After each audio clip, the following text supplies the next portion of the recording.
Welcome to our channel. If you want to activate DirecTV Stream on your TV with an activation code, follow these step-by-step instructions to ensure everything is set up properly and works smoothly. Step 1. Begin by gathering all necessary materials and information you'll need for the activation process, including your account details, identification, and the specific card, device, or service you're activating. Step 2. Access the appropriate platform by opening your web browser or mobile app. Make sure you're using a secure internet connection to protect your personal information during the process. Step 3.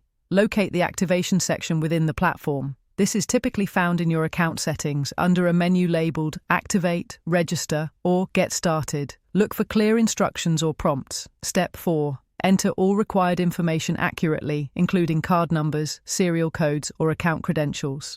Double-check each entry to avoid errors that could delay activation. Step 5. Follow any verification steps that appear on screen.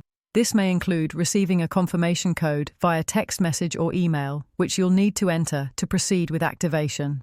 Step 6. Review all terms and conditions carefully before accepting. Make sure you understand any fees, limitations, or usage policies that apply to your activation.